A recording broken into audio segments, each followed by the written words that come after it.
Abdullah Mehsud was a normal local fighter who went into Afghanistan at a very young age, just to find a good fortune and a job to earn his livelihood.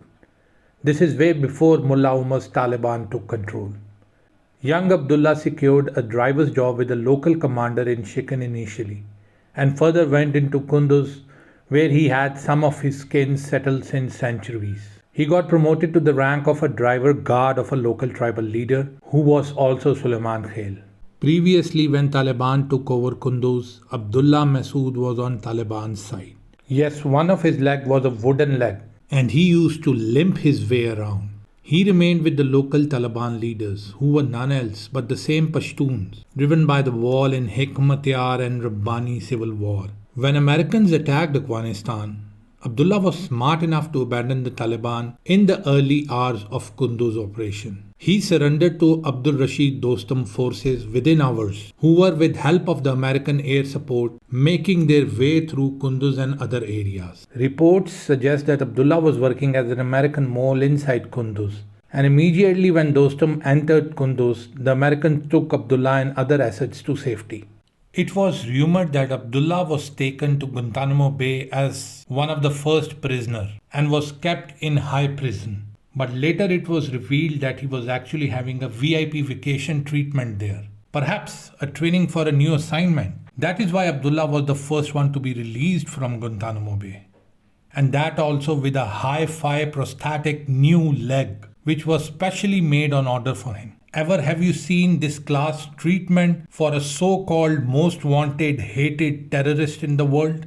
I bet you haven't. Abdullah's new assignment was to roll back in Waziristan and organize and prepare for Al-Qaeda hierarchy. Many of Al-Qaeda troops were already there, but they were disorganized. There had to be some local leader combining them together and forming a movement, supposedly Americans, but actually against the Pakistan Armed Forces. The plan was simple. Get these people into the tribal area of Pakistan and start destabilizing Pakistan from within. Pakistan had or has nothing to do with Al-Qaeda. Al-Qaeda people used to live in Afghanistan. They fought the Soviet war over there. They had nothing to do with Pakistan. When Americans started bombing Taliban, these dudes, the Al-Qaeda dudes, they started coming into Pakistan immediately. Weren't they supposed to fight for the Taliban who were giving them refuge for so many years? They did not fight a single day, a single hour.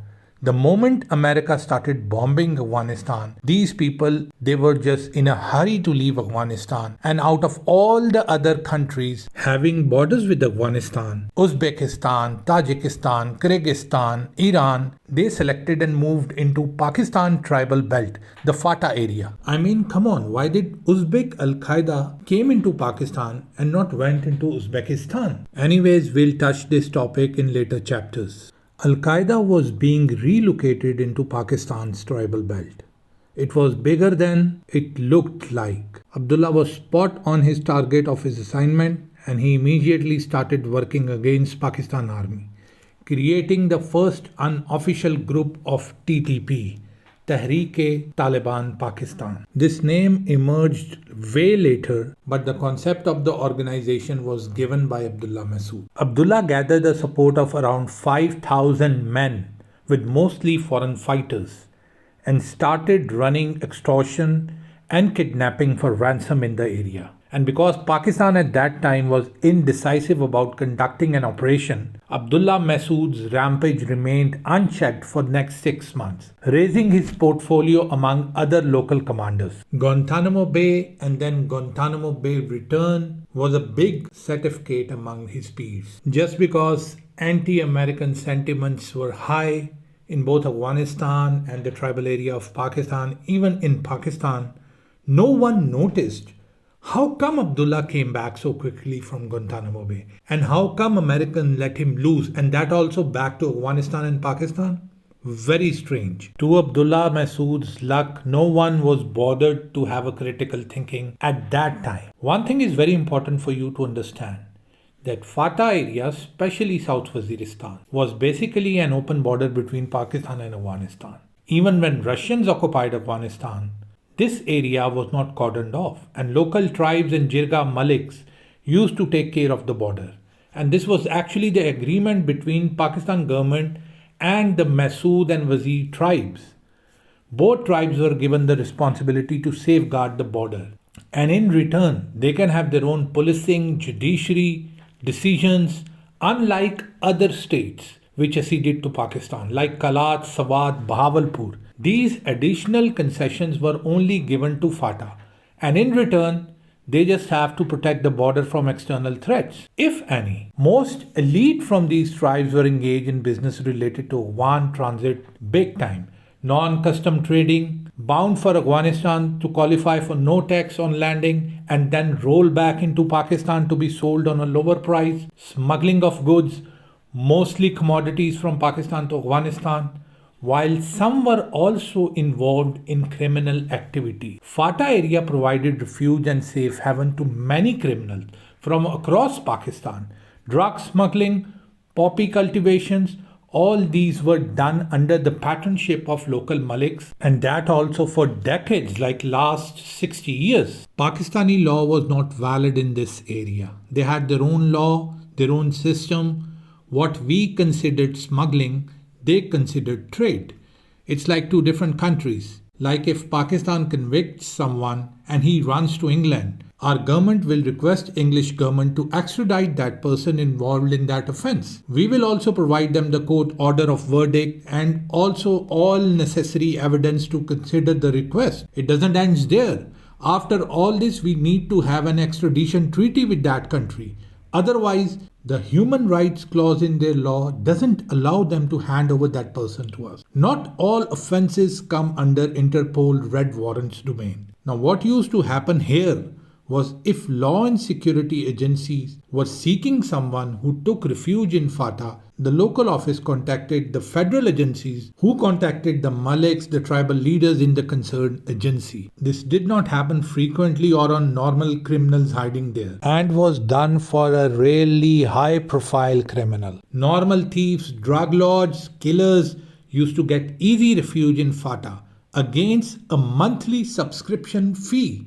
Yes, a monthly subscription fee for providing them refuge and for providing them safety. This was the business they knew. This was the business they did. The Maliks and our agencies working with them did let us know of the gentleman's presence. And when some wild day the guy wanted to have a fresh air back in Pakistan, most of the time our agencies were tipped off and the guy used to get arrested in our domain. Sometimes the person was also kept hostage by some safety providers to get extra money. And sometimes the rival gangs back in Pakistan used to pay the Malik to themselves kill the person they were keeping safe on a higher value, on a higher price. And at many occasions the rival gangs were even taking revenge safari trips to FATA for getting the job done by themselves, by their own hands. All this has nothing to do with religion, nothing to do with Sharia. It was pure business. It has nothing to do even with the Taliban. It has nothing to do with the Al-Qaeda. The only reason Al-Qaeda was brought into Pakistan was to destabilize Pakistan and pull Pakistan into the war. Otherwise, these were simple business transactions. For people who were taking these services, it was just like getting out of the pan into the fire. The good thing was that, as I said, not all were involved in criminal activities.